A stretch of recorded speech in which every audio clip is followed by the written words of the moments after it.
there is a specific exclusion of private banks in the FAQs. They don't use private banks for this channel, because let it remain in one particular bank which can be trusted. And your lordships would not, kindly bear with me, not trust institutions. And I'm going to show to your lordships that there is any deviation. If anyone tries to breach into the confidentiality, it leaves its footprints and will not go unpunished.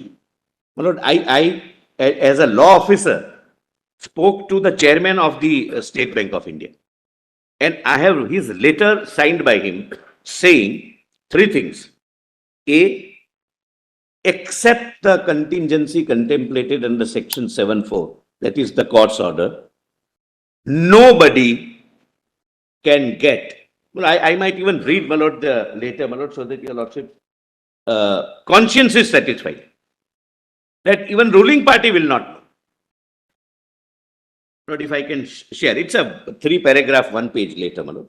Just to satisfy your lordship's conscience that the scheme does not allow or permit even ruling party to know about, even the government to know about. The central government as a body, my lord, not forget the ruling party in the government. Central government would not know. Lord, this is a letter addressed to me.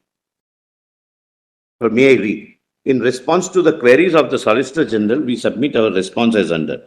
The State Bank of India has a foolproof mechanism for maintaining complete secrecy of details of purchaser of the electoral bond and also the political party which deposits such electoral bond.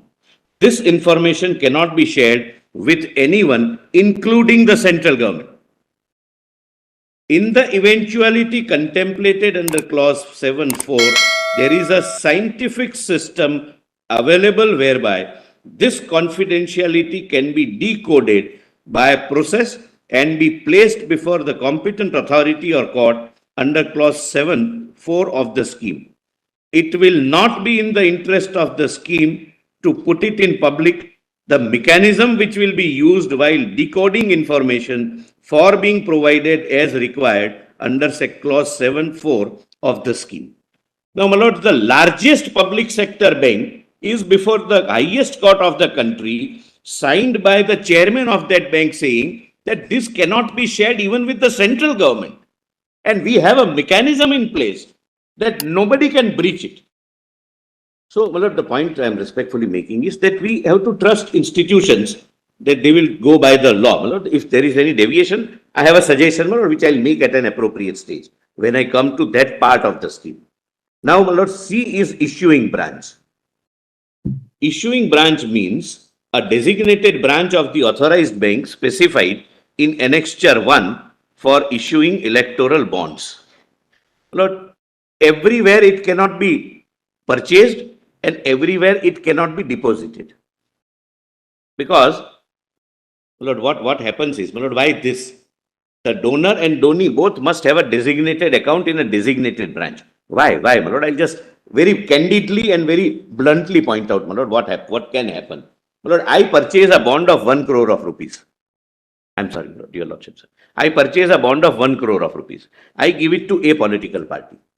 They don't wish to show it in their return at all. What they can do is, they can go to one small cooperative bank in Trichur or some corner of Gujarat or some corner of Maharashtra, deposit it, withdraw in cash, and nobody would come to know. To avoid this, we have said that every political party will have one designated account.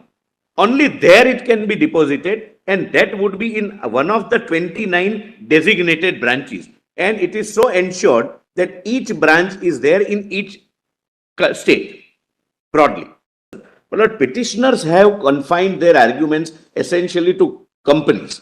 But this includes all. And, my lord, there are several donors from experience, my lord, when I discuss, who donate on individual basis. My lord, there are several conventional businesses like transport business, like contractors business, where they are individuals who do the business.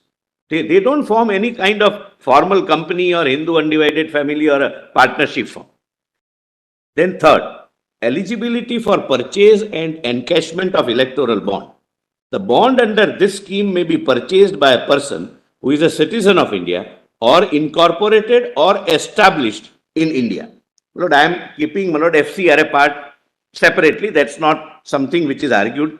Your lordships have very consciously, my lord, by judicial order detected. A person being an individual can buy bonds either singly or jointly with other individuals.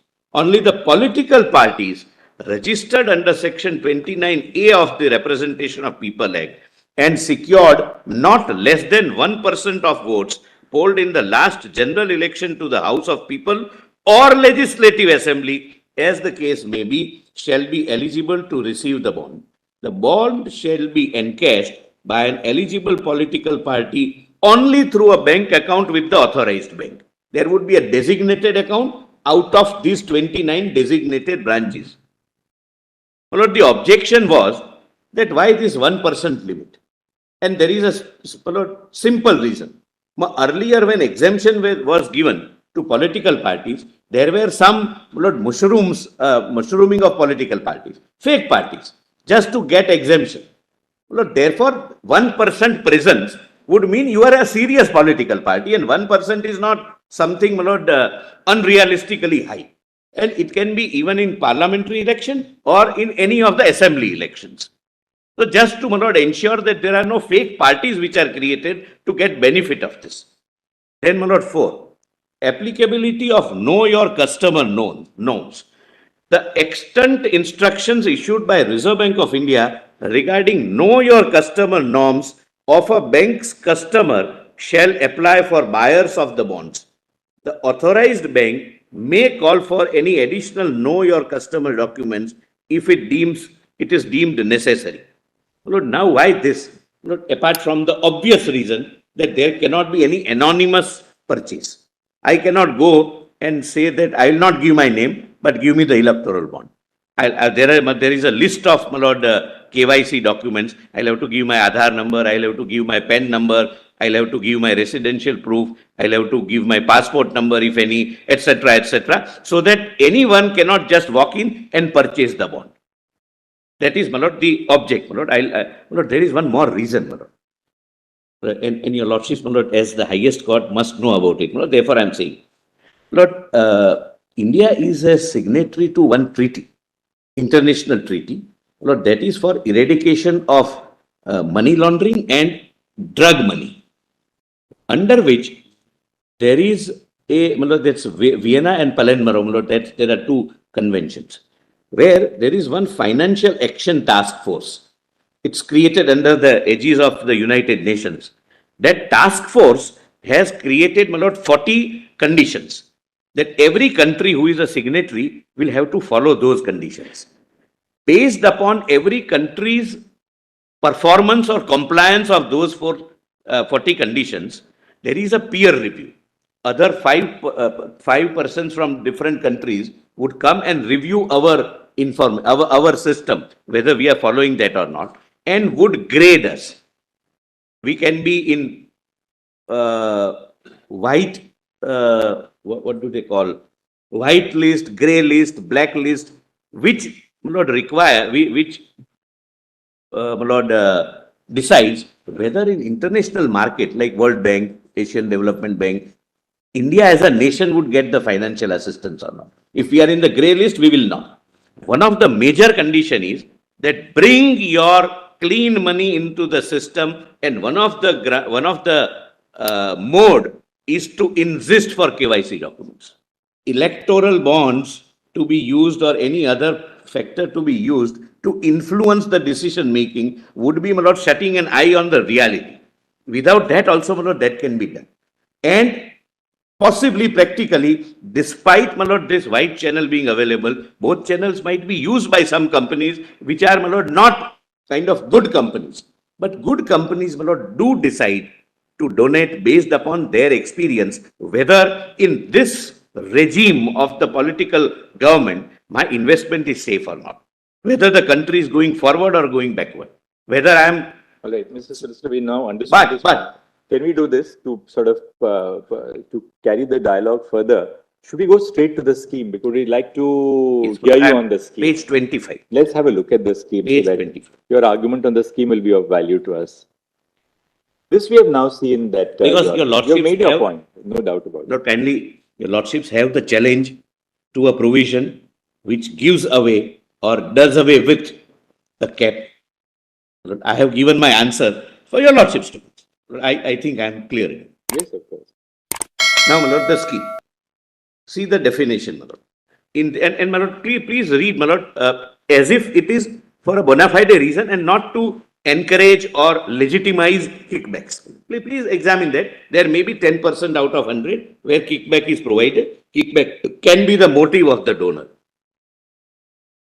Electoral bond means a bond issued in the nature of promissory note, which shall be a bearer banking instrument and shall not carry the name of the buyer or payee.